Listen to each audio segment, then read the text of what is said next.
Les membres des commissions administratives paritaires de 3 ministères s'approprient davantage leurs missions afin de mieux exercer leurs responsabilités dans leur lieu de travail. Initiés par le Conseil national du dialogue social, les travaux de renforcement de capacités dont bénéficient ces cadres ont démarré le mardi 21 juillet 2020 à l'EFOSEC de Cotonou. C'est à cet effet qu'est intervenue fort heureusement la signature de la Charte nationale du dialogue social entre les acteurs tripartites le 30 août 2016 et la prise des décrets numéro 323 et 324 le 28 juin 2017 portant respectivement création, attribution, organisation et fonctionnement d'une part, et la nomination des membres du Conseil national du dialogue social, d'autre part.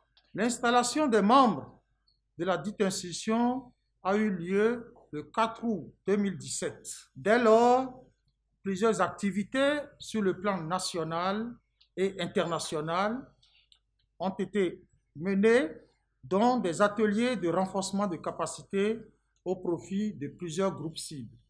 C'est à cet effet que le CNDS organise le présent atelier, qui est le premier d'une série qui, à terme, couvrira tous les départements ministériels et dont les objectifs fondamentaux sont les suivants.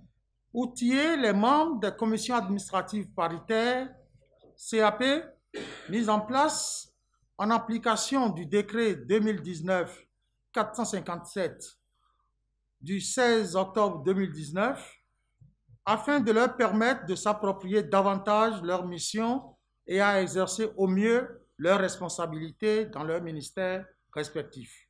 Familiariser les membres des CAP aux techniques de négociation, de prévention et de gestion des conflits. Donner aux membres du CAP les moyens d'appréciation du climat social au plan sectoriel.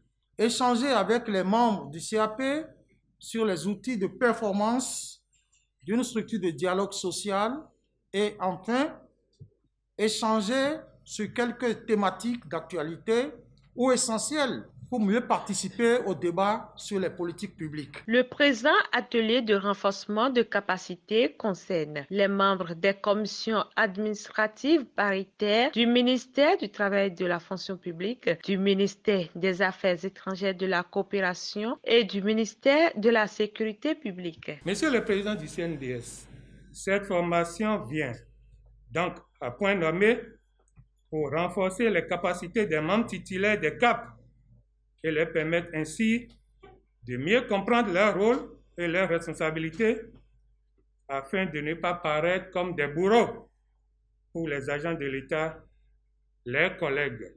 Je voudrais bien croire que la CAP a aussi la capacité d'interpeller des collaborateurs du service des ressources humaines qui n'introduisent pas à bonne date les dossiers d'avancement de leurs collègues ou qui les gardent dans les tiroirs, provoquant ainsi des plaintes que les organisations syndicales reçoivent par moment des agents de l'État en service à l'intérieur du Bénin. En effet, cette situation ternit l'image de marque de l'administration publique béninoise.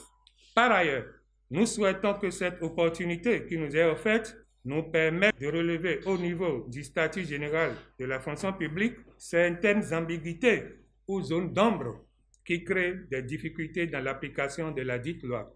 Monsieur le Président du CNDS, puisque la CAP a un mandat de 3 ans renouvelable, nous souhaitons que ces échanges soient organisés au moins 2 fois l'année afin de faciliter le partage d'expériences entre les CAP des ministères et des institutions de l'État. Mesdames et messieurs, je voudrais, au terme de mon allocution, exhorter les membres de la CAP à maintenir le cap pour que ces 3 jours de formation et d'échange se déroulent dans de très bonnes conditions. Pour le représentant du ministre du Travail et de la Fonction publique empêché, l'installation des CAP dans les ministères et institutions de l'État vient en remplacement des conseils sectoriels du dialogue social. C'est une institution nouvelle, mais dans le fond, la finalité, la vocation, on ramène à une institution que vous connaissez. Dans ce cadre, les efforts que vous allez faire dans le cadre de ce nouvel organe n'est rien d'autre que la continuité, l'amélioration. Et pour cette amélioration, nous saluons à juste titre le rôle important que joue et que continuera de jouer le Conseil national du dialogue social qui, dans la mise en œuvre de ses attributions, essaie de toucher les travailleurs, essaie de toucher les partenaires sociaux pour maintenir le cap du dialogue social en vue d'un apaisement social. Les travaux durent 3 jours et s'étendront à d'autres ministères dans les prochains jours.